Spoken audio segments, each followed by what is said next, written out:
ብዙ የጤና ጉዳዮችን ማይበት ፕሮግራም ስለ ጤናው እውነት ነው ጤና ደግሞ ዋንኛውና አስፈላጊው ነገር ነው በህይወታችን ዛሬ ሮቤል ወደ ኢትዮ ጠቢብ ሆስፒታል ጎራ ብሏል ምን ሊያሳየን ነው ምን ሊያሳየን ጎጉቻለሁ በእውነት እኔ ሰምቻለሁ ትንሱዬ ልንገር ምን እንደሆነ የልብ ቀዶ ጥገና ነው የሚደረገው አይደል የልብ ቀዶ ጥገና ሲደረግ ነው የምናውቀው አሁን ግን በአዲስ መሳሪያ መጥቶ ካለምንም ቀዶ ጥገና የህክምና ሊከናወን ነው ብሎኛል ምንም ቀዶ ጥገና ሳይደረግ ነገር ሳይደረግ ለማየት አልቸኩልኩ እንዴ ማየት አለብን ስለ ጤናው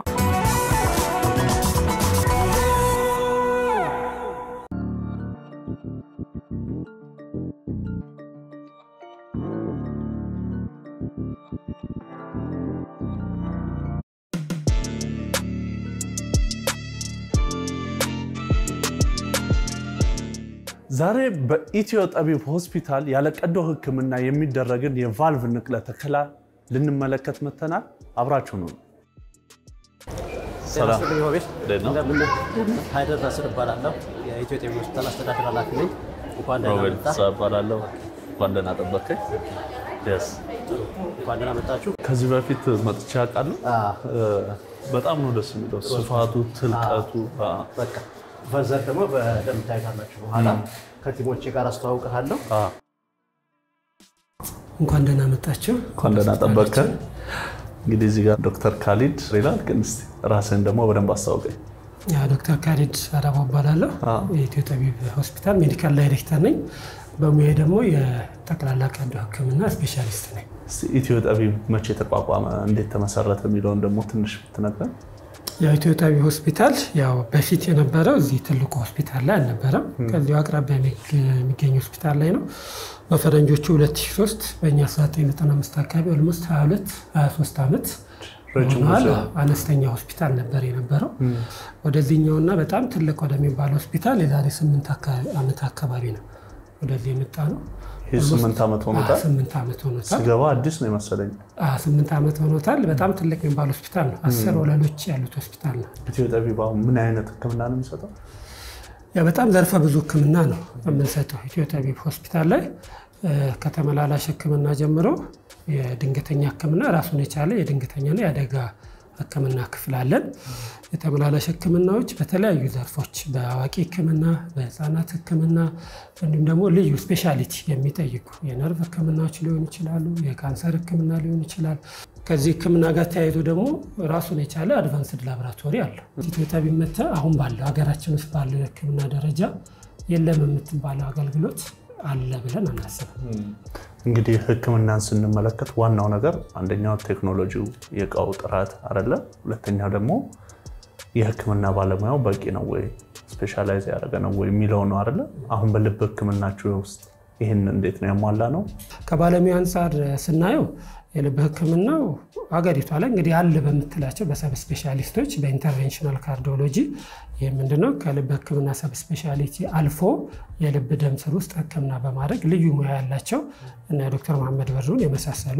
ባለሙያዎች አሉ ከውጭም ደግሞ እየመጡ ከኛ ጋር አብረው የሚሰሩ ባለሙያዎች አሉ ያው እንግዲህ በሚኖራችሁ ቆይታ ከነሱም ጋር ትገናኛላችሁ ብዬ አስባለሁ እንግዲህ አንተም ወደ ስራ እኔም ደግሞ ታካሚውን ልጎብኛቸው ጥሩ እንግዲህ ደስ ይለናል ከዶክተር መሐመድም ጋር ከታካሚያችን ጋር ጥሩ ቆይታ ይኖርሃል ብዬ አስባለሁ ስለጎበኛችሁ በድጋሚ አመሰግናለሁ አመሰግናለሁ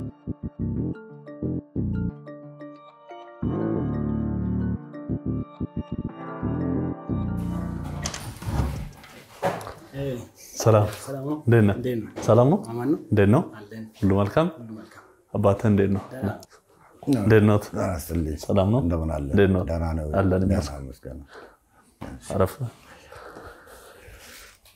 እንደና ዛሬ ደህና ነኝ ምንም አይደለም ማን እንደባለስተ አብዱላ ሱሌማን ዛሬ እንግዲህ በኢትዮ ጠቢብ የልብ ህክምና ውስጥ ልብ ህክምና ሊያደርጉ ነው የተገናኘ ነው መቼ ጀመሩት ቆይቷል አንድ 6 ወር ይሆናል ዝም ቦታ አልሰጠሁትም ነበር ግን ተጠራጥሬ ዝም ብዬ አንዴ ያክም ቤት መጣሁ እሺ እዚህ ስመጣ ጥሩ ነው ትሪት ያደረጉኝ ያው በ6 ወሩ ደግሞ መሳሪያው መጥቶ አሁን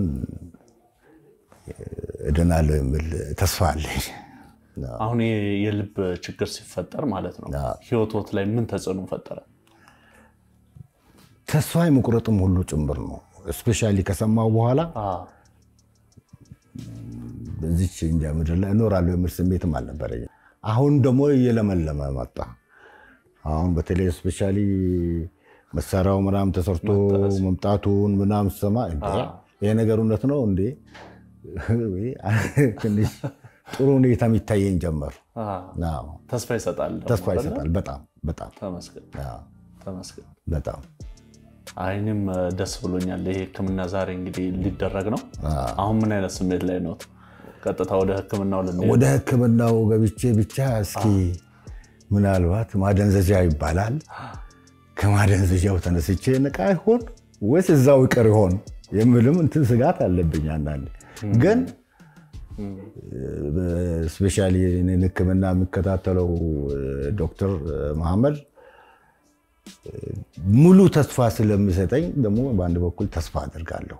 ተስፋ የመቁረጥ ስሜት የለኝም። እደናለሁ የሚል ስሜት ነው ያለኝ። እኔ ከፊትወት ራሱ በቃ ተስፋ ይታየኛል። በዛም ማታ ወፍሬ ነው ያደረኩት። በተስፋ ማታ በተለይ ማታ በጣም ለራሴ ይታወቀኛል። በእውነቴን ነው ደበለ ብዬ ነው የተኛሁት። እስቲ ዶክተርም አሁን መጥቶ የሚለውን እንሰማለን። አሁን እናገኘውታለን። እሺ መልካም እድል እንግዲህ መልካም ጊዜ መልካም ሁሉ እመኛለሁ። አሜን። እሺ ዶክተር እንግዲህ አሁን ገብቼ ነበር የወጣሁት። ጥሩ ሁኔታ ላይ ነው። እንደውም ምን አይነት ትሪትመንት እየተሰጣቸው እንደሆነ እየነገሩኝ ነበር። በደንብ ተስፋ ትላንትና ነው ያየኋቸው። እሳቸውም በጣም ዝግጁ ይመስሉኛል። እስቲ ገብተን ደግሞ እንያቸው። ደስ ይላል። እሺ ሰላም አለይኩም አብዱል ሰላም ነው። ዴን እንደምናለ ደህና እየበረታህ ነው? ዝግጁ ነህ? ወፍሬ ነው ያደርኩት አይደል? ተስፋ ለረጅም ጊዜ ያው ታሞ ስለነበር ይሄን ቀን ሲጠብቅ ነበር። ይሄ ህክምና ደግሞ ትንሽ ለየት ያለ ህክምና ነው። አሰራሩ ያን ያህል ከባድ ባይሆንም ያለው ኮንሱመብልስ የሚያስፈልጉ ግብአቶች በጣም ውድ ናቸው። ስለዚህ መሳሪያውም እንዳልነበረ ነገር እስካሁን የተሰራ ሰው የለም። የመጀመሪያ ናቸው። ለመጀመሪያ ይሄን እድል አግኝተዋል። ዛሬ ደግሞ ያው እሳቸው ያፍናቸዋል፣ ይደክማቸዋል። ለተወሰነ ጊዜ በተለይ እየባሰበት መጥቷል። እዚህ የአውርቲክ ቫልቭ የሚባለውን ጥበት እሱን ቫልቭ የእሳቸው ችግር ቀደን ሳይሆን ያለ ኦፕሬሽን በደም ስር ገብተን አዲስ ቫልቭ ልንቀይርላቸው ነው ማለት ነው። ቁጭ በል እንዳይደክም። መነሻው ምንድነው? አሁን የእሳቸው አይነት አሁን እሳቸው እድሜያቸው 67 አካባቢ ነው። ብዙ ጊዜ በዚህ እድሜ የሚሆነው ከእድሜ ጋር የተያያዘ ቫልቭ እየቆየ ብዙ ጊዜ እየሰራ ስለሚመጣ እየተበላሸ ይመጣልና ግን ከእሳቸው ውጭ ደግሞ የተለያዩ ምክንያቶች ያላቸው ሰዎች አሉ። በተለይ ከቶንሲል ጋር የተያያዘ ግን እነሱ ደግሞ ወጣት የሆኑ ሰዎች አካባቢ ላይ ልጆች አካባቢ ላይ የምናየው ነው። እሳቸው ግን ከእድሜ ጋር የተያያዘ ነው። ዛሬ የተዘጋጀነው ያው ይሄንን ስራ ለመስራት ነው። መልካም እድል ጥሩ ይሆንልሃል ብለን ነው የምናስበው። ከሰራን በኋላ ደግሞ እንገናኛለን። ሰላም አለይኩም። መልካም ጊዜ። አረፈሉ። እሺ አረፈሉ። በድጋሚ እንግዲህ ተገናኝተናል። ማህበራዊ ግዴታን የመወጣት ላይ ደግሞ በደንብ እንደምትሰሩ ሰማሁና እስቲ ስለሱ እንደምታውቀው የልብ ህክምና ፕሮሲጀሮች በተፈጥሯቸው ውድ ናቸው። የኛ ሀገር ታካሚ አፎርድ የሚያደርጋቸው አይደሉም። የማሽኖቹ ዋጋ በጣም ውድ ነው። ስለዚህ ሰብሲዳይዝ ካላደረከው ሰዎችን የማህበራዊ ኃላፊነት በመወጣት ምክንያት ዋጋው ካልቀነስከው በስተቀር ለብዙ ሰው የሚደረስበት አይደለም። በዛ መልኩ ካርዲያክ ፕሮሲጀር ላይ ባለፉት 4 ዓመታት ከ3000 ሰዎች በላይ አገልግሎት ሰጥተናል። በዛሬው ዕለት እንግዲህ የተለየ የሚያደርግ ሳምንቱ የልብ ሳምንት ነው። ይህንን ምክንያት በማድረግ እና አዲስ ከዚህ በፊት በካምፔን ይሰሩ የነበሩ ፕሮሲጀሮችን ዛሬ በሆስፒታላችን ለመጀመሪያ ጊዜ የአኦርቲክ ቫልቭ ኢምፕላንቴሽን ከ6 ሚሊዮን ብር በላይ ኮስት የሚያደርግ ፕሮሲጀር ነው። የዛሬው ፕሮሲጀር። ስለዚህ እኛ የታካሚውን አቅም ከግምት በማስገባት ሙሉ ወጪውን ሆስፒታሉ ከሸፍኖ በነፃ ሰርተናል ማለት ነው። እያንዳንዱ ታካሚ ወደ ሆስፒታላችን የሚመጣው የቤተሰባችን አባል እንደሆነ ነው የምናስበው ማለት ነው። አገልግሎትን ስንሰጥ እንደ ንግድ አይደለም። እያንዳንዱ ታካሚ የኛ የቤተሰብ አባል አድርገን ነው የምናስበው ማለት ነው። እኔም በጣም ደስ ብሎኛል። እንግዲህ የሚበረታታ ስራ ነው። በርቱ፣ ቀጥሉበት ነው ማለት ፈልገው። በጣም አመሰግናለሁ። እሺ ዶክተር አቤት፣ እንዴት ናችሁ? እንዴት ነው? ደህና ናችሁ? ዛሬ እንግዲህ ኢትዮጵያዊ በመምጣታችን ደስተኛ ነን። እኛም ደስ ብሎናል። እናንተን ስላገኘናችሁ ስለመጣችሁ በጣም አመሰግናለሁ። እስኪ ራስህን አስተዋውቀን፣ ባክግራውንድ ምን እንደሚመስል። እኔ መሐመድ በድሩ እባላለሁ። የልብ ስፔሻሊስት ሐኪም ነኝ። አንደር ግራጁዌት ሜዲካል ስኩል፣ ፖስት ግራጁዌትም ኢንተርናል ሜዲሲን በጥቁር አንበሳ አዲስ አበባ ዩኒቨርሲቲ ነው የተማርኩት። ከዛ በኋላ ደግሞ ለከፍተኛ ትምህርት የልብ ሕክምናን በህንድ ተከታትያለሁ። ከዛ በኋላ ደግሞ አጫጭር የተለያዩ ኮርሶችን ወስጄ ነበር። በቅርቡ ደግሞ ለንደን ሄጄ ቫልቭ ኢምፕላንቴሽን ላይ ስራዎችን ሰርቼ መጥቻለሁ። ስለሱ በደንብ እናወራለን። መጀመሪያ ግን ኢትዮጵያ ላይ የልብ ሕክምና ምን አይነት ደረጃ ላይ እንዳለስ?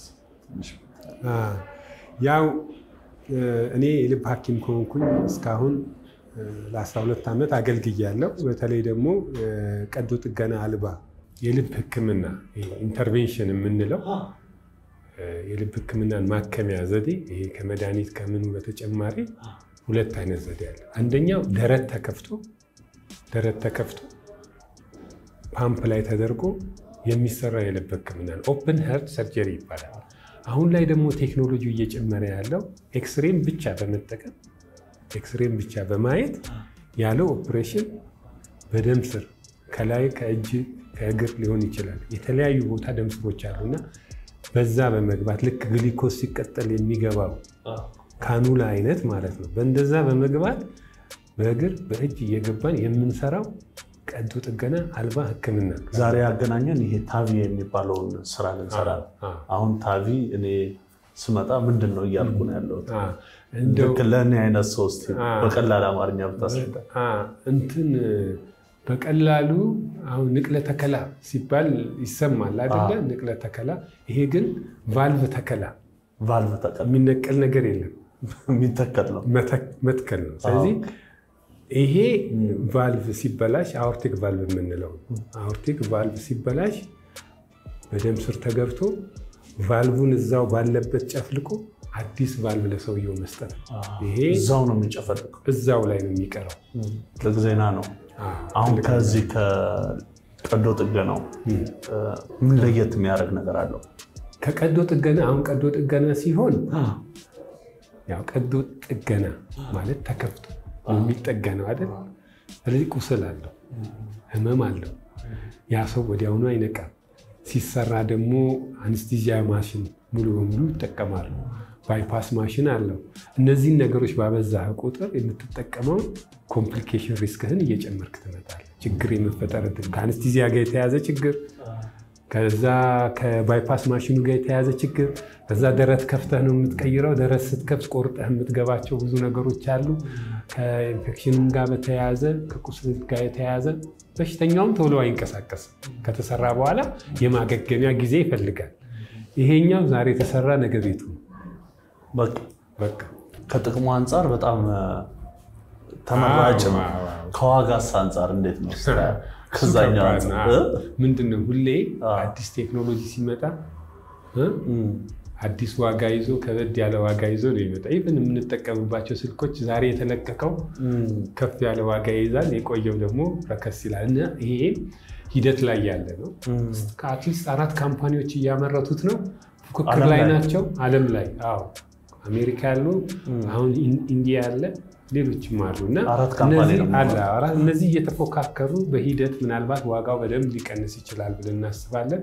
ግን አንዱ ቫልቭ $10,000 ድረስ እንድትገዛው ትገደዳል። እኔ አሁን ትሬኒንግ በሄድኩበት ቦታ $40,000 $30,000 እየከፈሉ ያው የተለያዩ ኢንሹራንስ ሲስተሞች የሚያግዙ ቢኖሩም በዛ ሀገራት በዛ መልክ ነው። በሌላው ዓለም እንደዛ ነው የሚከፈለው። እንደ ዶክተር በመጨረሻ ደግሞ እኔ ያልጠየቅኩት ማወቅ ያለብን መረዳት ያለብን እንደ ማህበረሰብም እንደ ግለሰብም ነገር ካለ በልብ ሕክምና ዙሪያ አጠቃላይ ያው በልብ ሕክምና ዙሪያ ለሁሉም ሰው የምንመክረው የምንነግረው መከላከል የሚቻልባቸው መንገዶች ጠንቅቆ ማወቅና እሱም ማድረግ ነው። መጀመሪያው ምንድን ናቸው? ብዙ ናቸው። ቅባት መቀነስ፣ ጨው መቀነስ፣ ሬጉላር ኤክሰርሳይዝ ማድረግ፣ የሚያጨሱ ሰዎች ካሉ አለማጨስ፣ አልኮል አለማብዛት፣ ቢቻል አለመጠቀም። እነዚህን የመሳሰሉ እንቅስቃሴ ሬጉላር ኤክሰርሳይዝ ማድረግ እኛ ጋር እንዳትመጣ ያደርጋል። ጂናቸው ለልብ ህክምና የሚያጋለጣቸው ሰዎች አሉ። ኮሌስትሮላቸው በጣም ከፍ ያሉ ሰዎች አሉ። እነዚህ ፕራይመሪ ፕሪቬንሽን በቃ ሲመጡ ህክምና በመስጠት መድኃኒት በመስጠት ወደ መጨረሻው የልብ ህክምና ደረጃ እኛ ኦፕሬሽን ማድረግ የማይጠበቅብን ደረጃ ከመድረሱ በፊት እዛ ላይ መታከም ይችላሉ እና መከላከል ላይ ማተኮር ነው። በቂ የሆነ መረጃ ነው የሰጠን። እናመሰግናለን። ደግሞ በኋላ ስራው ላይ እንገናኛለን። መልካም እንደረግልኝ። ቻው።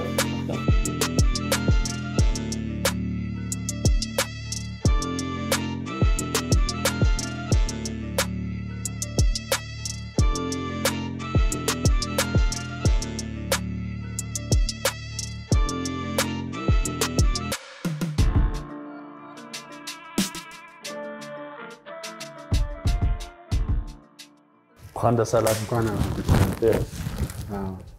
ሙሉ ለሙሉ ሰክሰስፉል እንደሆነ ሰማሁ። በጣም የተሳካ ነበር። በጣም ተደስተናል። እኛም ይሄ ለኛም ለበሽተኛችንም ለሀገራችንም ብሎ በጣም ትልቅ ስራ ነውና የመጀመሪያ ከመሆኑ አንፃር ደግሞ በጣም ደስታን የተሰማን። በድጋሚ እንኳን ደስ አላችሁ። ትልቅ ዜና ነው። አንዳንዴ እንደዚህ አይነት ነገር ስትጀምር ያው የምትጠብቃቸው የተለያዩ ኮምፕሊኬሽኖች ነበሩ። ኮምፕሊትሊ 100% የተሳካ ነው። በተለይ ደግሞ እስከ 10% ድረስ ከፕሮሲጀር በኋላ ፔስሜከር ያስፈልጋቸዋል እነዚህ ሰዎች። የእሱ እንደምታዩት የልብ ምቱ በጣም ጥሩ ነው የነበረው። መጀመሪያ ስንጀምር የነበረበት የልብ ምት ነው። የመስፋት የመጨመር ወይ መዘግየት ነገር የለው። በጣም የተሳካ ውጤት ነበርና በጣም ተደስተናል። ትልቅ ነገር ነው። በጣም ደስ ይላል። በእውነት ትልቅ ዜና ነው። ያው ለዚህ በተለይ ያው ኢትዮ ጠቢብ ሆስፒታል ይሄን ትልቅ ስጦታ ለበሽተኛችን ስላበረከተ ብሎም ለሀገራችን ልናመሰግናቸው ይገባል።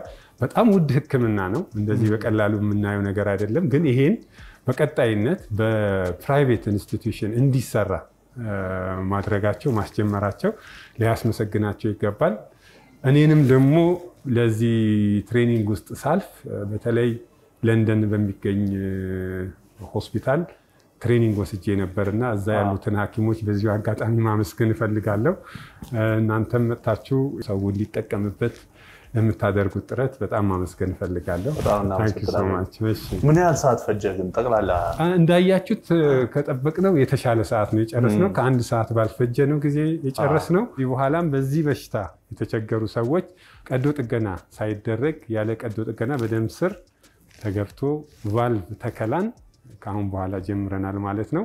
ሁሉም ሰው የዚህ ችግር ያለበት ሰው ሊጠቀም ይችላል። ስለዚህ ከዚህ በፊት ወደ ነበረው የህይወት ዘይቤያቸው መመለስ ይችላል። በጣም ደስ ይላል። መታደስ እንደማለት ነው። በቃ ይሄ ነው የምፈልገው። እሺ በድጋሚ ኮንግራ። አብደላ እንዴት ነው? ሰላም ነው አይደል? ድምጾት ራሱ ጎላ ያለ ነው። አሁን ገና ያለቀም አይመስልም። እንኳን ደስ አለዎት።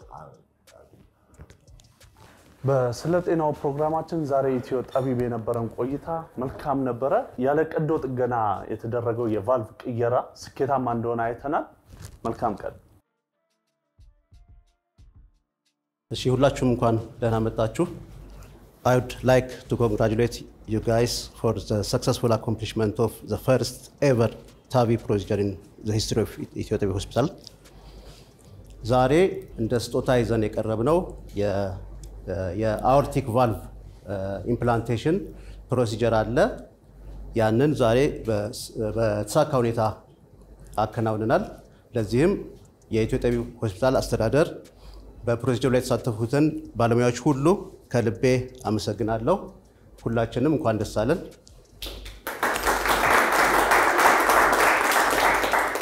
ስለዚህ በዛሬው ቀን እንኳን ደስ አለን ለማለት የሆስፒታሉ ሲኢኦ በፕሮሲጀሩ ላይ የተሳተፉትን ከውጭ ሀገር የመጡ ባለሙያዎችንና የሆስፒታሉ ሜዲካል ዲሬክተር እንዲሁም የክፍሉን ኃላፊ ዶክተር መሐመድን ኬክ እንዲቆርሱልን ጋብዛለሁ።